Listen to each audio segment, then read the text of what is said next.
반갑습니다. 8월 29일 금요일 아침 시험입니다.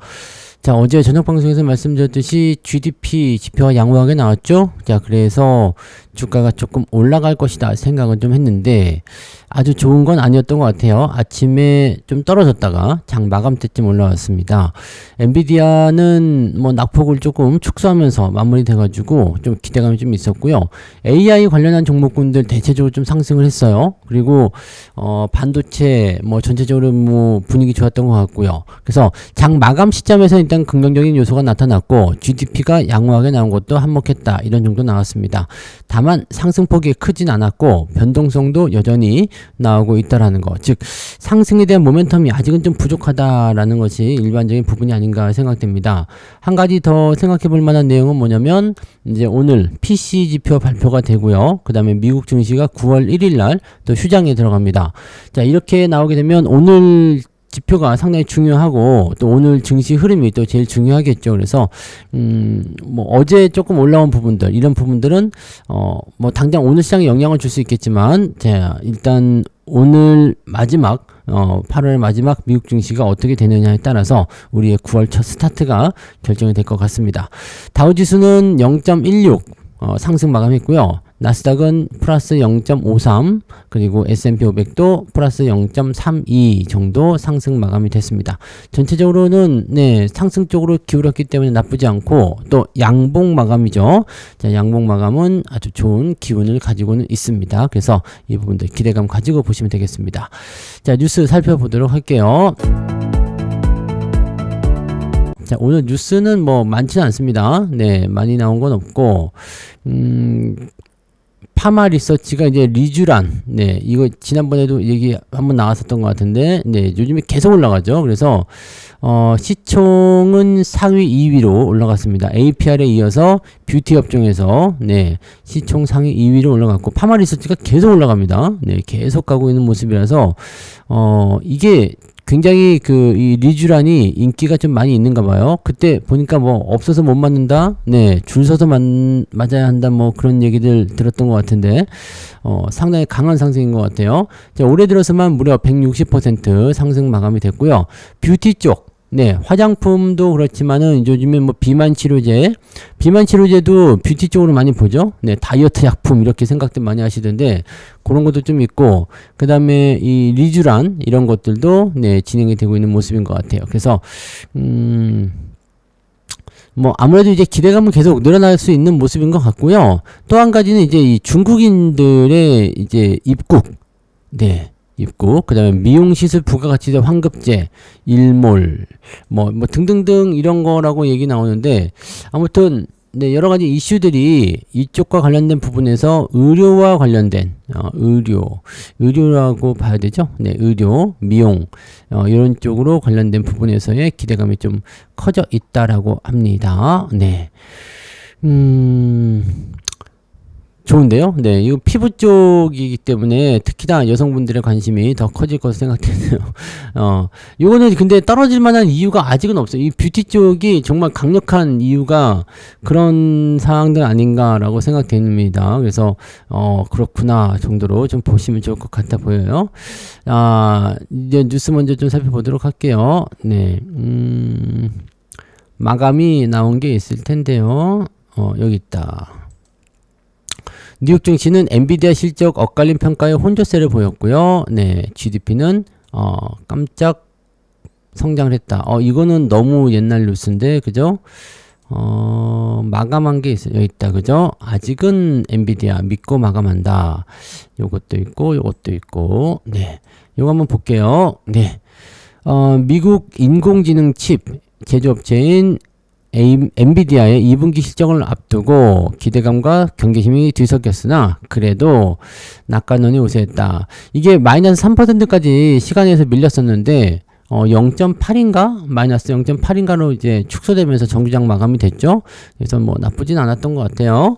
그 다음에 2분기 실적 발표 나쁘지 않았습니다. 시장 예상치를 웃돌긴 했다. 그런데 예상치 상회폭이 미미했다. 이런 거 가지고 또 하기도 좀 그렇지 않습니까? 그죠? 어쨌든 예상치보다 잘 나왔으면 된 거지. 그죠? 서프라이즈에 서프라이즈를 기대해 왔었는데, 이게 사람들이 욕심이 끝이 없는 거예요. 네. 근데 예상치를 상회하는 것은 당연하고, 실제 실적과 예상치 사이에서 얼마나 더 커지느냐, 이게 관건이었는데, 그렇게 크진 않았다라고 해서 실망을 했다라고 하는데, 이것도 좀 웃기는 얘기 같습니다. 자, 아무튼 기대감은 유지가 됐고요. 경계하는 목소리도 좀 나오고는 있다라고 되어 있긴 합니다. 근데 대체적으로는 네. 엔비디아의 이런 그 기대감이 유지가 되고 AI 수요가 더 좋다. AI 수요가 여전히 견조하다. 이런 얘기들 나오면서 관련 종목군들의 상승도 계속 이야기가 나오고 있는 것 같아 보입니다. 네. 자, 월가에서는 엔비디아의 올해 연간 매출 가이던스가 중국에 대한 H20 칩 판매를 가정하지 않았다. 즉, 요거를 빼놓고 얘기했던 것이다. 근데 H20에 대한 이런 부분들이 수출이 재개가 되는 걸로 지금 되어 있잖아요. 요게 진행이 되게 되면 3분기 매출은 전망치보다도 훨씬 더 좋아질 것이다 라고 얘기를 하고 있다고 합니다. 그것도 괜찮을 수 있겠죠. 네, 중국을 포함하지 않았다라는 것, 이것이 굉장히 중요한 포지션이다 이렇게 되어 있어서 추가 상승에 대한 기대감도 계속 나오고 있다라고 얘기를 하고 있습니다. 물론 엔비디아는 낙폭을 축소하는데 그쳤지만 뭐 브로드컴이라든지 다른 기업들 전체적으로 좀 강세를 보였죠. 그래서 시가총액 1조 달러 이상의 거대 기술 기업들, 네, 이런 빅테크 기업들은 테슬라하고 엔비디아를 제외하고 모두 강세를 보였다. 브로드컴과 알파벳, 그 다음에 알파벳은 또 사상 최고치를 경신했다. 야, 요즘에 이제 구글 아주 잘 나가요. 네, 구글에 주목해야 됩니다. 자, 그 다음에 필라델피아 반도체 지수도 0.49, 마이크론도 0.3%, 아니 3% 상승을 했다. 자, GDP 같은 경우는 어제 저녁 방송에서 실시간으로 보여드렸지만, 네, 예상치와 속보치를 모두 웃돌면서 견고한 성장세를 가리켰다라고 되어 있습니다. 네, 괜찮네요. 그죠?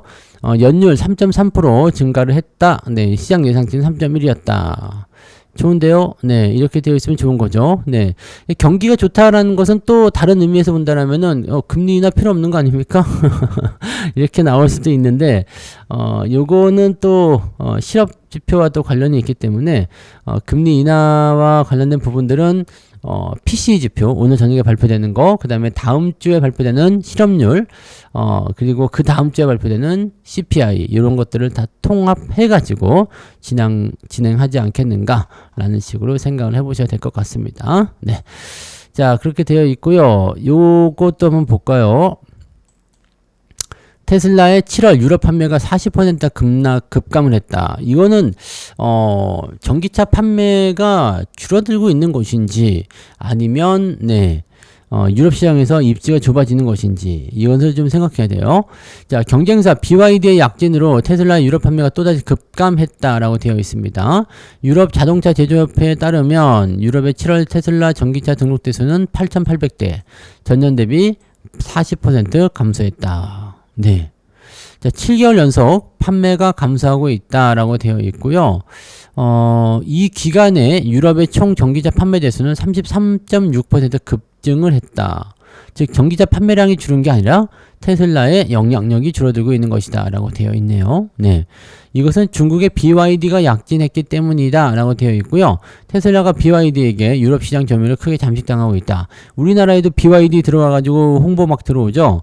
네, 그래서 글쎄, 근데 우리나라 사람들은 네, 중국 자동차를 사시는 분들은 많지는 않은 것 같아요. 네, 그런 것 같긴 한데 일단은 유럽 쪽 같은 경우는 더 많이 잠식이 되고 있는 것 같은 느낌적인 느낌입니다. 좀 공격적으로 들어가는 것 같긴 하더라고요. 공격적으로 막 이렇게 해가지고 네, 유럽 시장을 좀 더 끌어집어 내려고. 배터리 시장도 그러더니 이제 이 전기차 시장도 그렇게 되는가 봅니다. 어쨌든 중국 전기차 판매 대수가 크게 증가하고 있는데 사실 이제 미국과의 어떤 무역 관계 이런 것들도 중국이 영 석연치 않은 그런 모습들 좀 있잖아요.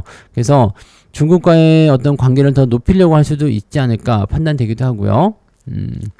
자, 아무튼 뭐 중국 쪽에 요즘에 주가 상승률도 계속 일어나고 있는데 이런 부분들이 배경에 깔려 있지 않을까. 또 전기차 같은 경우도 중국이 정부 차원에서 지원을 좀 많이 해주죠. 네, 그러니까 사실 가격 경쟁이나 이런 부분에서 이렇게 막 적어되지는 않는 것 같아요. 다른 쪽하고 경쟁이 잘 되지 않는 것 같아요. 그러니까 중국이 막 치고 넘어갈 수 있는 그런 요소들이 좀 있는 것 같아 보입니다. 그래서 그러한 형태의 모습들이 좀 있었다라고 보시면 되겠네요. 오늘은 뭐 뉴스가 뭐 특별하게 나온 건 없어요. 네, 그냥 뭐 이게 거의 전부 다라서 네, 특별하게 나온 뉴스는 없고 그런 정도인데 이 자사주 소각장 요거 그 뭐라 그럴까요? 더 센 3차 상법 여기 요거요. 더 센 3차 상법 여기인데 이게 뭐냐면 자사주 소각 의무화를 포함한 3차 상법 개정안을 처리할 것으로 예상되고 있다. 네, 그냥 쭉쭉쭉 가는 거죠. 네. 이 중에서도 특히나 주목해야 되는 것은 뭐냐? 이 최대주주 지분율이 낮으면서 네, 이 PBR이 낮고 자사주 비중이 높은 종목 이런 종목이 뭐가 있냐 다 뒤져봐야지 알겠죠? 네, 이런 종목들 근데 대체적으로 이제 지주사들이라고 보시면 되는데 자사주 대량 소각이 기대가 되고 있기 때문에 자사주를 소각하게 되면 발행 주식수가 줄어든다. 그래서 EPS가 개선되고 네, 기업의 어떤 가치적인 측면이 올라가는 거죠. 자, 그래서 이런 식으로 되는 거고 자사주를 경영권 방어 수단으로 삼아온 최대 주주 측의 지분 매입도 잇따를 것으로 생각된다. 최대 주주의 지분이 낮아. 근데 자사주로 이 경영권 방어를 하고 있었는데 즉 이건 쉽게 얘기하면 지 돈으로 안 하고 회사 돈으로 네 경영권 방어를 하고 있었다는 얘기잖아요. 근데 이거를 이제 의무 소각을 하게끔 만들어 버리게 되면 그만큼 최대 주주가 다시 매입을 해야 되는 상황이죠. 자, 그러면은 매수가 일단 들어오게 되니까 자사주는 소각하고 매수는 들어오게 되면 어떻게 될까요? 네, 주가는 올라갈 수 있겠죠. 그래서 대주주도 안정적인 경영권을 위해서는 최소 30% 이상의 지분이 필요하다. 이렇게 되어 있는 겁니다. 그래서 지금 보니까 인포바인, 신영증권, 일성IS, 조광피역, 메커스, 텔코웨어 이런 종목들이 꼽혀 있다라고 되어 있고요. 대체로 최대주주 지분율이 낮으면서 자사주 비중이 높은 종목들의 주가는 크게 뛰고 있다라는 얘기겠죠. 그래서 인포바인이 110%, 6월 이후에 지금까지 100% 넘게 상승을 했는데 최대주주 지분율은 17%에 불과하다. 최대주주 지분율이 11% 수준인 메커스의 주가도 80% 가까이 급등하고 있다. 이렇게 되어 있는 겁니다. 그래서 이 상법 개정에 따라서 자사주 소각, 의무화 이런 부분들은 이 최대주주의 어떤 지분율을 높여야 하는 그런 쪽으로 진행이 되고 있는 것 같아 보입니다. 그죠? 자사주 소각에 대한 의무화는 자사주의 비중이 많은 그런 기업들에게 전체적으로 주가 상승의 요소가 되고 있다라는 것을 참고하시기 바라고요. 조만간 통과될 거라고 합니다. 네.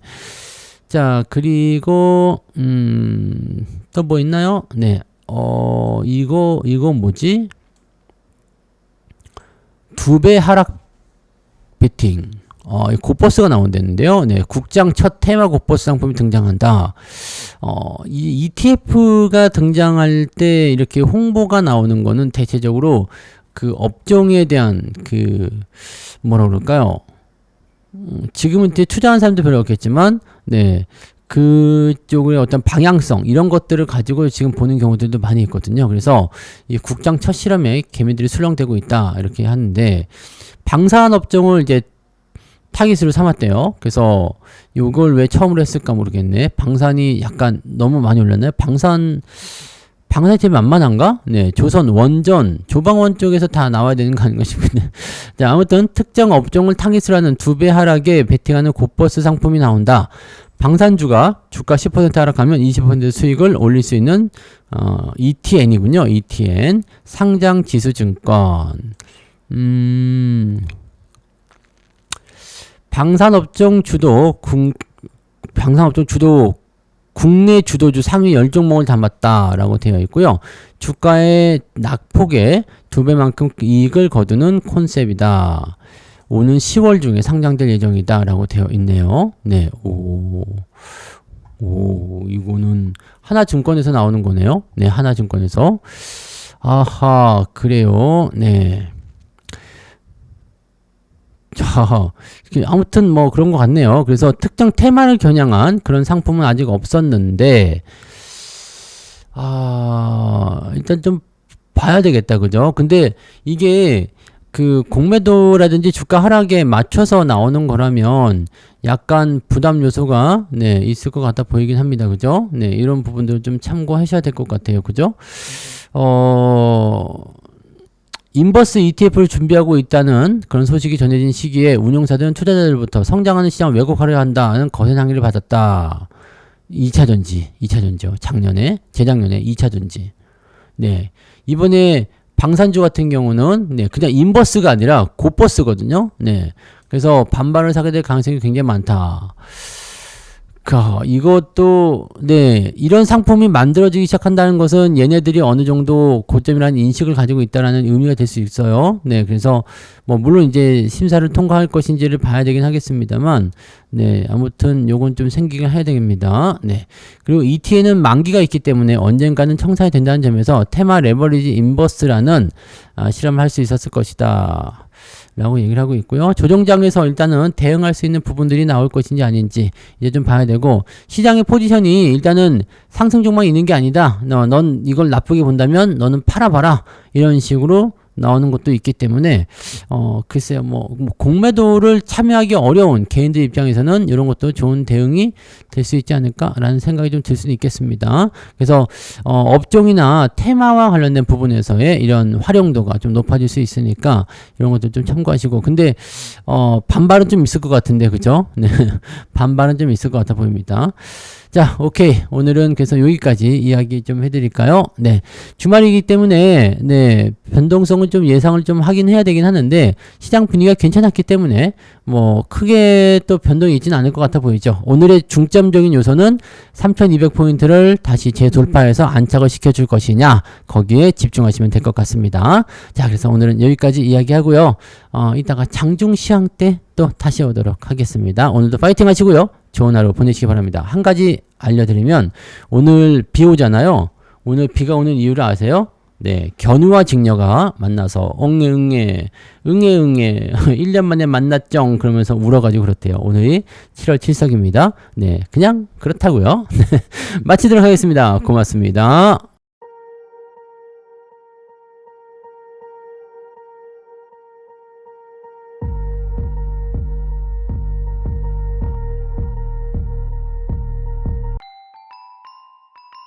본 방송에서 제공되는 모든 정보는 투자 판단의 참고 자료이며 투자의 최종 책임은 본 방송을 이용하는 본인에게 있습니다.